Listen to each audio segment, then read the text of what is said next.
Salut tout le monde, aujourd'hui on se retrouve pour un petit rendez-vous qui n'a pas été fait depuis un petit moment et il s'agit de la vidéo où vous choisissez ma prochaine lecture.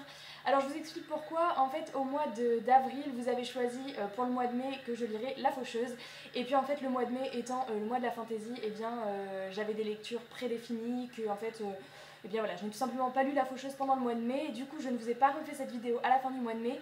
Mais j'ai lu La Faucheuse récemment et c'est pourquoi je reviens aujourd'hui pour que vous puissiez choisir ma lecture du mois de juillet. Donc pour ceux qui sont venus uniquement voter pour ma prochaine lecture, je vous mets le minutage ici et vous pouvez vous y rendre tout de suite. Et bien pour les autres, si vous êtes intéressés, je vais vous donner mon avis et bien sur la lecture du mois de juin. Et grâce à vous, et bien j'ai pu lire ce livre qui était dans ma pile à lire finalement depuis pas très longtemps, puisque je l'ai eu au mois de mars à mon anniversaire.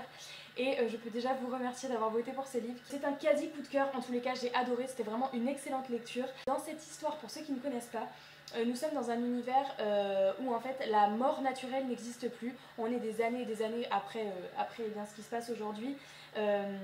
Et en fait la population grandit en nombre et tout ce qui est mort naturelle n'existe plus. C'est-à-dire que même si vous sautez du 10e étage et que vous vous éclatez en bas, et bien vous allez tout de suite être emmené dans un centre de résurrection et vous allez être sur pied 3 jours après. Vous ne pouvez pas mettre fin à votre vie comme ça de manière naturelle.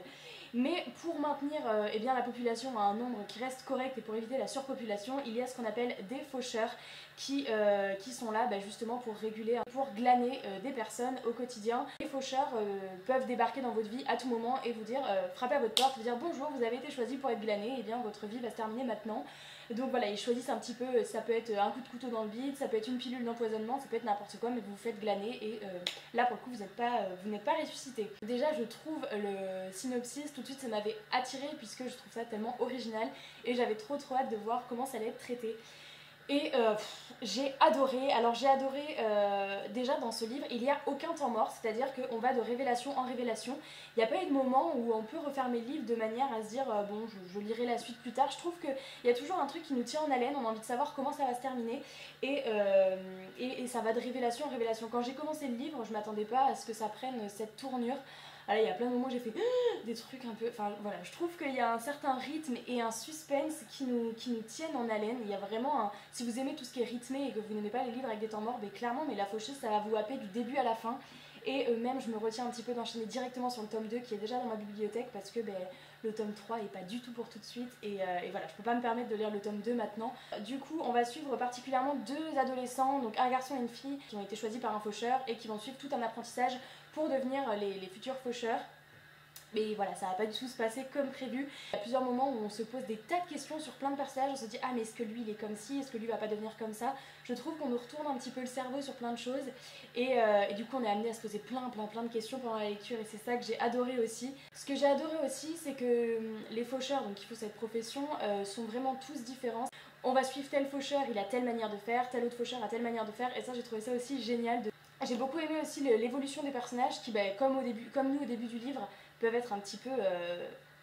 les faucheurs, c'est un petit peu les gens qu'on ne veut pas du tout croiser dans la rue, on ne comprend pas du tout comment on peut faire cette profession. Et puis voilà, au fur et à mesure du livre, on évolue avec les personnages et on comprend un petit peu tout le pourquoi du comment.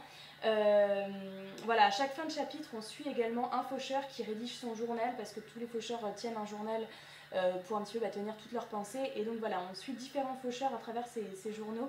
Et voilà, donc ça aussi j'ai beaucoup aimé. Donc en conclusion, c'était une excellente lecture, mais vraiment géniale. Je pense que je la mets, enfin ça fait vraiment partie de mon top 3 des lectures depuis le début de l'année 2018. On va passer maintenant au tirage au sort et je vais faire un petit peu différemment des précédentes fois puisqu'avant je mettais tout sur des petits papiers et je piochais voilà, manuellement dans une corbeille. Sauf que ça fait des semaines, je m'en suis rendu compte que je n'ai pas tenu à jour ces petits papiers et j'avoue que je ne sais plus où je m'étais arrêtée, qu'est-ce qui est dedans, qu'est-ce qui est pas dedans. Et donc pour être sûr que vraiment je vais faire le tirage au sort parmi toute ma pile à lire, je vais faire ça sur Livre Addict. Livre Addict, je le tiens vraiment à jour, c'est-à-dire que dès que je reçois un livre, tac, je le mets dans la pile à lire. Donc voilà, c'est un peu plus informatisé on va dire ce coup-ci, mais il y a un moyen sur Livre Addict, si vous ne connaissez pas, de prendre la pile à lire et de cliquer sur un livre au hasard et voilà, il va tirer au pif. Donc de la même manière que ça aurait fait dans la corbeille. Voilà, donc je vais tirer 3 livres au hasard, vous voyez, je ne sais pas si vous pouvez voir, mais un livre au hasard, je clique ici et puis ça va nous afficher la couverture et on verra bien. Le premier livre donc que je vais prendre, je clique sur un livre au hasard, il charge. Ok, donc je vous clique pour agrandir la couverture et il s'agit de Carry On de Rainbow Rowell, donc qui est dans ma pile à lire, je ne sais pas si vous pouvez le voir. il est juste à côté des Une Bresse sous la Cendre là-bas, donc c'est un pocket jeunesse. Je vous sortirai les couvertures après pour vous les montrer. Ensuite, alors il faut que je fasse précédent. Le deuxième livre, je vous clique, pareil pour vous agrandir. Ok, c'est encore un pocket jeunesse, donc c'est L'école du bien et du mal de Soman Chenani, je sais pas si je prononce bien. Ok, c'est un livre qui est depuis un petit moment dans ma pile à lire et qui me fait très très envie, donc celui-ci aussi pourquoi pas. Et le dernier, je dois faire précédent encore. Ok, 3 livres qui me tentent beaucoup. Le dernier, il s'agit d'Un palais d'épines et de roses de Sarah Jimas chez La Martinière Jeunesse Fiction. Et donc ça aussi c'est un livre qui me tente beaucoup. Je vous sors les 3 livres et je vous les montre. Je viens de descendre les 3 livres. Oui, non. Mon chéri vient de descendre les 3 livres, ok, j'ai pas bougé, j'avoue. Ce sont vraiment 3 grosses briques, mais vraiment les 3 me font envie tous les 3 à pied d'égalité quoi. Vraiment c'est 3 livres qui sont là depuis un petit moment et que j'ai trop envie de lire. Donc le premier c'est Carry On de Rainbow Rowell et je n'ai jamais lu de livre de Rainbow Rowell. Il y a des bons et des moins bons avis sur celui-ci. J'ai trop envie de découvrir cet auteur. Donc pourquoi pas, si vous voulez que je lise Carry On, eh bien vous avez le sondage dans le petit i et vous pouvez voter pour le livre numéro 1. Le deuxième livre que j'ai tiré, il s'agit de L'école du bien et du mal, donc de Soman Chenani, et publié aussi chez Pocket Jeunesse. Celui-ci, ça fait un petit moment aussi qu'il y est, et on est un petit peu dans la même thématique, puisqu'on est dans une école de sorcellerie aussi, où il y a 2 jeunes filles qui vont intégrer cette école. Et je viens de voir qu'à l'intérieur, parfois, il y a des petites illustrations. Donc voilà, celui-ci, ce sera le livre numéro 2. Et le dernier qui est là aussi depuis beaucoup trop longtemps, et c'était un gain concours celui-ci, c'est Un palais d'épines et de roses de Sarah Jimas, publié chez La Martinière Jeunesse Fiction. Et là c'est une réécriture de La Belle et la Bête il me semble. Et voilà, celui-ci j'en ai entendu tellement de bons avis que lui aussi me fait trop envie. Donc eh bien celui-ci ce sera le numéro 3.